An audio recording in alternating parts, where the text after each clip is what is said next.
Olá, queridos irmãos. Chegamos à nossa 21ª semana da nossa leitura bíblica anual. Já caminhamos bastante na nossa leitura e temos sido bastante edificados por aquilo que Deus revelou para nosso aprendizado e para nossa instrução na vida cristã. Nessa semana, nós estaremos terminando a leitura do livro de Atos, capítulo 28. Conta-nos como foi a estada do apóstolo Paulo na ilha de Malta após o naufrágio, em que o navio que levava para Roma se envolveu, e depois como na chegada ali Deus manifestou o seu poder, a sua graça, preservando Paulo, abençoando as pessoas daquela ilha no período de 3 meses que ali eles ficaram. Depois, Paulo continua a sua viagem até Roma e lá, chegando em Roma, é recebido pelos irmãos e recebido por um grupo de judeus, onde ele tem a oportunidade de dar o seu testemunho e falar da sua fidelidade ao Senhor e apresentar a fé salvadora em Jesus Cristo para a comunidade judaica em Roma. Ao final daquele encontro, houve uma certa divisão. Algumas pessoas acreditaram em Paulo, outras não acreditaram nele. Mas durante 2 anos, Paulo pôde, enquanto aguardava o seu julgamento, anunciar a palavra do Senhor em Roma e fazer o evangelho também conhecido naquela cidade. Completa-se assim o percurso que Lucas estabeleceu para mostrar como o evangelho saiu ali de Israel e alcançou o centro político do mundo, um lugar para onde todas as nações olhavam, que era a cidade de Roma. A Igreja de Roma também é o alvo da sequência da nossa leitura bíblica, pois leremos a carta dirigida aos Romanos. Há uma discussão se essa carta foi escrita antes de Paulo chegar ali a Roma na sua prisão, registrada em Atos, ou se ele escreve depois, após uma soltura que ele tenha recebido. É muito difícil estabelecer essa questão por algumas informações que nós encontramos na própria carta. Nós temos ali a entender que Paulo não havia convivido com aqueles irmãos, o que aponta para a carta ter sido escrita antes da sua chegada, registrada ali em Atos 28. Mas, independentemente desta questão histórica, a carta aos Romanos é uma carta muito rica, porque nela Paulo oferece uma exposição minuciosa e bastante rica do Evangelho e da sua compreensão da obra redentora de Deus. Por isso, nós começamos na leitura desta carta, lendo os capítulos 1 até o capítulo 4, e vendo como, no primeiro capítulo, Paulo fala do projeto de redenção pela fé e pela obediência que foi proposto por Deus aos gentios. A partir então desta proposição, desta fé na qual haveria salvação para o justo, tanto judeu quanto grego, ele passa a descrever a necessidade de salvação de todos os homens.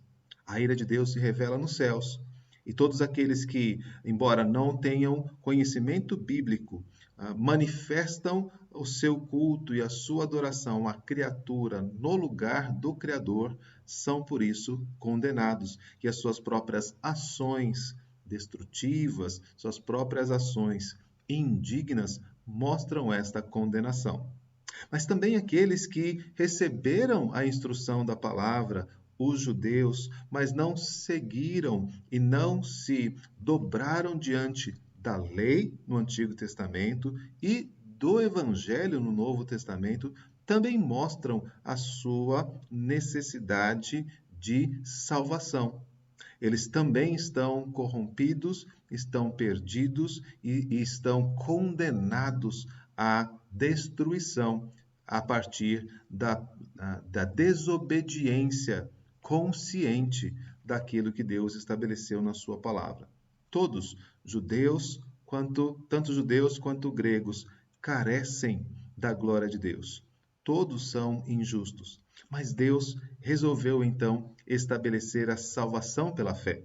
No capítulo 3, então, esta proposição de uma obra redentora, uma obra que resgata os homens da sua condição de pecado, começa a ser apresentado, até o ponto de nos apresentar a bondade e a misericórdia de Deus em Cristo, que pela fé salva tanto judeus quanto gregos. E o quarto capítulo, o último da leitura desta semana, nos aponta um exemplo de fé e como Abraão foi salvo, não pelas suas obras, não pelas suas atitudes, mas pelo vínculo de fé que Deus colocou em seu coração e pela obediência que esta fé estabeleceu.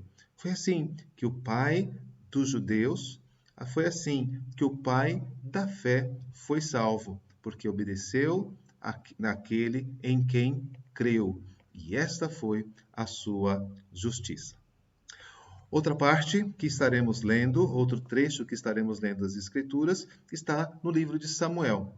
Seguimos lendo a partir do capítulo 4 até o versículo 13. Nesse trecho, nós temos a realização do julgamento sobre a família de Eli e o sacerdote e seus filhos, que eram desobedientes a Deus e profanavam o nome do Senhor. Nesse julgamento, algo muito importante ocorre, que é a Arca da Aliança é levada pelos inimigos. Mas Deus mostra o seu poder e não te deixa envergonhar diante daqueles que não temem o seu nome. Entre os filisteus, a presença da arca causa grande destruição, vergonha para o seu deus Dagom, úlceras e pragas entre os homens, de tal forma que os filisteus mandam a arca de volta e esperam que Deus ao retirar a arca do meio deles, também retirasse o peso da ira de Deus, da maldição de Deus que estava destruindo aquelas cidades.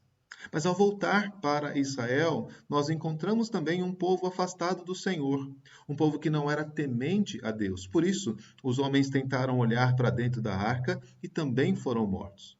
Por conta disso, por mais de 20 anos Israel chorou, porque não pôde trazer e colocar novamente a arca dentro do seu próprio território. Ela ficou ali na fronteira. Samuel, agora reconhecido como profeta, vai lembrar a Israel que a causa de toda aquela situação era a sua idolatria e a sua infidelidade a Deus. E exorta-os a abandonar os falsos deuses e a servir ao Senhor. Com base nisso, sinais de vitória e sinais de graça começam a acontecer.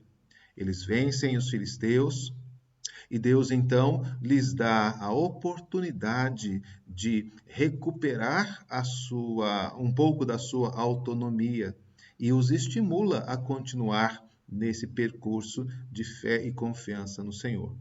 No entanto, com o envelhecimento de Samuel, ao invés de olharem e confiarem em Deus, eles pedem um rei que pudesse liderá-los e que pudesse lhes dar vitórias. Quem lhes dava vitória era o Senhor, mas eles não reconheciam isto ainda. Deus, então, aceita aquela situação e orienta Samuel para que aponte um rei de acordo com aquilo que o povo tem pedido. E Deus queria mostrar o seu ponto, de que, sim, era possível receber algumas vitórias e alguns benefícios através da força e do poder humano. Mas a corrupção do homem destruiria todas essas coisas e não haveria como encontrar a verdadeira felicidade se não fosse pela graça de Deus. Saul é apontado. Homem forte, vigoroso, bonito, consegue inclusive algumas primeiras vitórias e isto empolga o povo a partir das perspectivas desse novo rei. Samuel se resigna, Samuel abandona a sua posição de liderança, Promete ainda orar por Israel, mostra o erro que cometeram a não confiar no Senhor, mas os estimula, mesmo naquela nova situação, a se manterem fiéis a Deus. No entanto, não é isso que acontece. Longe de Samuel, Saul começa a mostrar os primeiros sinais de um coração corrupto e desobediente. Ao invés de esperar pelo profeta para oferecer sacrifícios antes de entrar numa batalha, ele mesmo toma a frente e se coloca como intercessor, o que não era o seu papel definitivamente. Samuel chega, repreende-o e mostra que aquele não era um bom caminho e levaria Saul à destruição e à rejeição. As vitórias continuam acontecendo, mas nós vamos perceber nas semanas seguintes que o pecado de Saul tomará conta até que ele seja completamente rejeitado como rei. A última parte da nossa leitura dessa semana está no livro de Salmos. Continuamos fazendo a nossa leitura. Os Salmos 52 até os Salmos 58 são os salmos que leremos nesta semana. Nos Salmos 52 e 53, o salmista faz duras repreensões aos homens ímpios, aqueles que pensam e praticam o mal, aqueles que se opõem a Deus, e fala da grande destruição e ira que se abaterá sobre eles. Também, na sequência, então, a partir do Salmo 54, nós vemos orações todas dirigidas a Deus, pedindo auxílio, pedindo socorro contra aqueles que praticam o mal, contra aqueles inimigos, levando o crente a saber que, diante da oposição e do homem perverso, ele vai encontrar abrigo no Senhor e auxílio para todas as suas lutas. E por fim, no Salmo 58, há uma declaração de confiança de que Deus dá vitórias àquele que nele confia. E o justo, então, vai se alegrar vendo que Deus o protegeu, o guardou e Deus usou da sua justiça e da sua ira contra aqueles que praticam o mal. Temos, então, leituras muito interessantes para esta semana. Um pouco de teologia, um pouco de história e um pouco da experiência do testemunho daqueles que, no meio das suas lutas, encontraram abrigo e encontraram socorro na oração e na sua esperança em Deus. Que seja assim conosco também e possamos nos fortalecer na fé. Uma boa leitura, que Deus abençoe a todos, em nome de Jesus.